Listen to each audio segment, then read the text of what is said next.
Now, dressing well can seem like a plethora of mixed up choices, and in today's society, along with the many social media platforms at our fingertips, I think it's safe to say that keeping up can be extremely challenging. Truth be told, trends are often in one day and out the next, but even though that's the case, dressing well doesn't really have to be as complicated as it seems. So in today's video, we are going to discuss a few things that can improve your style and take it to the next level. Now, this video won't be an item-based video. Instead, we are going to focus more on the ideas and principles that, if implemented properly, can help you become a fashionable person. But for those of you that are new here, don't forget to subscribe, and if you guys like this video by any chance, don't forget to hit that like button.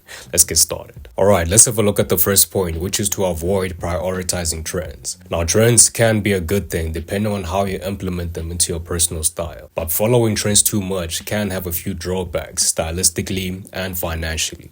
For one, trends often make it seem like you're obligated to get a particular item to be considered fashionable, even if the item doesn't really correlate with your personal style. And that can sometimes lead to you getting an item you don't really like or appreciate. Secondly, following trends can often be very expensive, and with how fast trends come and go these days, it can be a bit challenging to keep up. Not to mention filling your wardrobe with items you're only gonna wear for 6 to 12 months. When you don't like an item at first glance, the chances of you liking it in future are very slim. So something I always preach is to use trends as a way to experiment and try out new things, just enough to push you out of your comfort zone. Moving on to the next point, which is to have a uniform. Now, having a uniform is possibly one of the best ways to make the process of dressing up a lot easier. In a way, you kind of already know what you're going to wear before planning the actual outfit, and that to me is the sweet spot of having a uniform. Most people think they have to wear a different outfit every day of the week, and that to me seems like it takes a lot of time and effort, not to mention being expensive as well. So the best thing you can do for yourself is to understand that it's okay to repeat outfits. Wearing a certain pair of jeans or jacket 2 to 3 times a week isn't really a bad thing.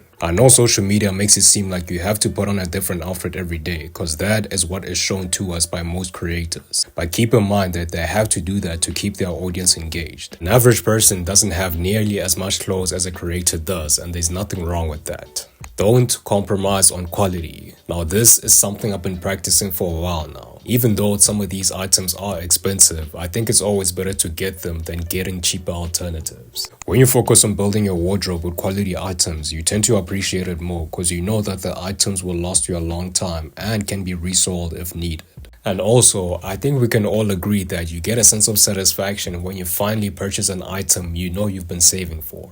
I'm not saying cheaper alternatives are bad or anything. I actually think they're a good way to save money. But if you do take the alternative option, make sure it's an item that's well made, because you will regret it if it isn't. Take your time.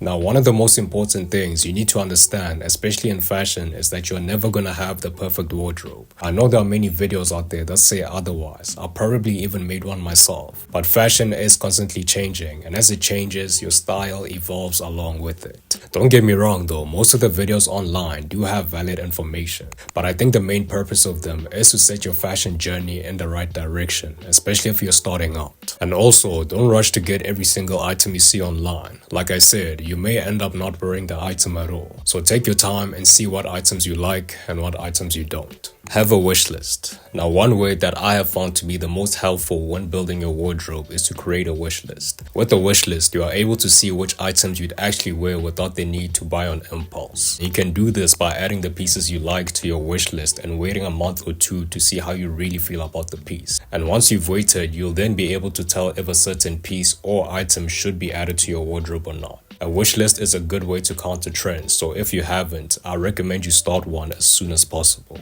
Know your measurements. Now, one of the most effective ways that is proven to improve a person's style instantly is by making sure their clothes fit properly. And a good way to do this is by knowing their measurements. Your measurements are linked to so many factors that determine how proportional your outfits are. And some of the measurements that I think are important are your arm length for long sleeve items like your jackets, your button-up shirts, and so on. You should also measure your upper body length, your bust, and for pants, your inseam. But once you have all your measurements, make sure you write them down and you don't lose them. This will make the process of buying clothes a lot easier because you won't really have to worry about whether a certain item will fit or not. You can just match the measurements of the item to your bodily proportions and you should be good. And if you have an item that you like but doesn't fit, then you can always take it to the tailor. A tailor has actually helped me more times than I can count. It is okay to overdress. Now this is something I see a small amount of people struggle with, and to be honest, I don't really understand why, because being overdressed is typically better than being underdressed. People often think they have to dial down their outfits mostly due to the opinions of others. But if I'm being honest, when you put a little thought and effort into an outfit, you're simply compelled to be more confident and appreciative of the outfit you have on, which can then lead to you being the best dressed in the room. Another thing you need to consider is that nobody has ever really looked down on a person that's overdressed, and it's always easier to dress an outfit down than it is to dress it up, because you'd basically need more pieces to do so. So whatever event you decide to attend, make sure you try your best and put in a little effort, because you never really know who you might meet. But anyway guys, that is basically it from me today. Let me know your thoughts on today's video and what tips you might want to add, which of course you can do in the comment section. But as always, I really hope you guys liked today's video and found it informative. If you did, don't forget to like,